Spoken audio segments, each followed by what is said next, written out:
আসসালামু আলাইকুম। স্বাগতম আমাদের বেসিক্স অফ ইংলিশ গ্রামার ক্লাসে। It is our third class and our today's topic person and number. গতকাল আমি একটা রুলসের কথা বলেছিলাম যে সাবজেক্ট যদি থার্ড পারসন সিঙ্গুলার নাম্বার হয় তাহলে ভার্বের সাথে অ্যাজ বাই অ্যাজ যোগ করতে হয়।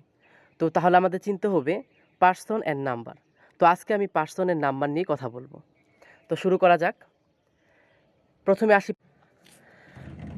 Person in language is the grammatical distinction between the speaker, the addressee and other. সাধারণত কোনো ভাষাতে বক্তা, শ্রোতা এবং অন্যান্যদের মধ্যে পার্থক্য করার জন্য পার্সন ব্যবহৃত হয়। সাধারণত আমরা তিন ধরনের পার্সন দেখতে পাই: first person, second person, third person. Bangla ভাষায় আমরা বলি, বাংলা ব্যাকরণে বলি উত্তম পুরুষ, মধ্যম পুরুষ এবং নাম পুরুষ। তো এই পার্সনটা ভেরি ভেরি ইম্পর্ট্যান্ট বিকজ আমাদের রুলসে আমি বলেছিলাম first person, third person singular number. তো প্রথমে তো জানতে হবে ফার্স্ট পার্সন কোনটা। তো এখন আমরা ফার্স্ট পার্সন সম্পর্কে কথা বলবো। First person, it refers to the speaker himself or a group that includes the speaker. অর্থাৎ স্পিকার, বক্তা যদি নিজের কথা বলে অথবা এমন কোনো গ্রুপের কথা বলে যেখানে বক্তা নিজে উপস্থিত, সেটা হচ্ছে ফার্স্ট পার্সন। এখানে আই, মি, মাই, মাইন দ্বারা বক্তা নিজেকে বোঝাচ্ছে।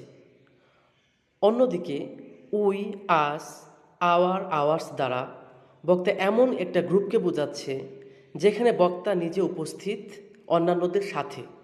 যেমন আই, মি, মাই, মাইন দ্বারা আমাকে বোঝায়, আর উই, আস, আওয়ার, আওয়ার্স মানে আমরা, আমাদের, আমাদের বোঝায়। হ্যাঁ, তো এই ক্ষেত্রে লক্ষণীয় বিষয় যে যদি বক্তা নিজেকে প্রকাশ করে সেন্টেন্সে নিজের কথা বলে, এটা হচ্ছে ফার্স্ট পার্সন, এবং এমন গ্রুপের মধ্যে যেখানে সে উপস্থিত, এটা হচ্ছে ফার্স্ট পার্সন। তো আমরা ফার্স্ট পার্সন নিশ্চয়ই বুঝেছি। এখন আমরা কথা বলবো সেকেন্ড পার্সন নিয়ে। সেকেন্ড পার্সন খুবই সহজ। বক্তা, এখানে বলা হয়েছে it refers to the speaker's audience. বক্তার যে শ্রোতা তাদেরকে সেকেন্ড পার্সন বলে মেইনলি। যেমন এখানে ইউ, ইউর, ইউর্স বলা হয়েছে। ইউ মানে তুমি, তোমার বা তোমাদের।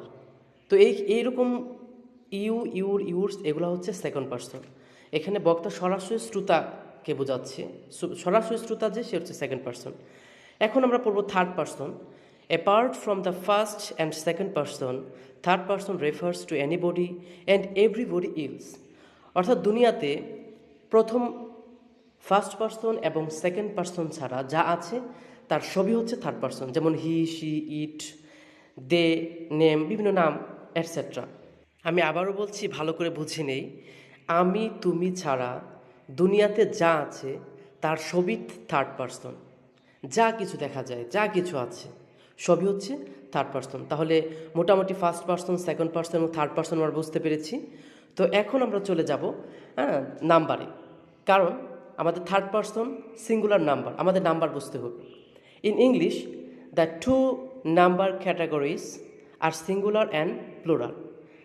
ইংরেজিতে দুই ধরনের নাম্বার রয়েছে বা সংখ্যা রয়েছে, একটা হচ্ছে সিঙ্গুলার নাম্বার, একটা হচ্ছে প্লুরাল নাম্বার। সিঙ্গুলার হচ্ছে এক বচন অ্যান্ড প্লুরাল হচ্ছে বহু বচন, আমরা জানি এটা। This two categories relate to nouns, pronouns, determiners and verbs. অর্থাৎ এই দুই ক্যাটাগরির সিঙ্গুলার অ্যান্ড প্লুরাল নাম্বার যেটা, এরা নাউনকে, প্রনাউনকে, ডিটারমিনার্সকে এবং ভার্বকে প্রভাবিত করে। যেমন আমরা এখনই দেখতে পারবো যে একটা এক্সাম্পলের মাধ্যমে, এখানে একটা এক্সাম্পল আমরা দিয়েছি যে he likes that cake. He likes that cake. এখানে হি হচ্ছে একটা pronoun, likes verb, that determiners and cake হচ্ছে নাউন। আমি যদি এটাকে প্লুরাল করি তাহলে হয়ে যাবে এটা এরকম: দে লাইক দোজ কেকস। প্রথম বাক্যে ছিল সে ওই কেকটা পছন্দ করে, আর দ্বিতীয় বাক্যে আসছে এরকম: তারা ওই কেকগুলা পছন্দ করে। তাহলে প্রথম বাক্যে আমরা ব্যবহার করেছি সিঙ্গুলার অর্থাৎ এক বচনের, আর দ্বিতীয় বাক্যে আমরা ব্যবহার করেছি বহু বচনের। তো নিশ্চয়ই আমরা মোটামুটি বুঝতে পেরেছি। তো সামনে আমাদের আরও ক্লাস থাকবে, এই বিষয়গুলো আরও ডিটেলস কথা বলা হবে। এক একটা চ্যাপ্টার তো অনেক বড়। তো এই কারণে আমাদের সাথে থাকেন, আমাদের ভিডিওটা বেশি থেকে বেশি শেয়ার করেন। আপনাদের ইন্সপিরেশন অনেক বড় কাজে লাগবে। Thanks a lot for your kind attention. আমার জন্য দোয়া করবেন যাতে আমি নতুন নতুন ভিডিও নিয়ে আপনাদের সামনে উপস্থিত হতে পারি। আসসালামু আলাইকুম। ভালো থাকবেন, সুস্থ থাকবেন।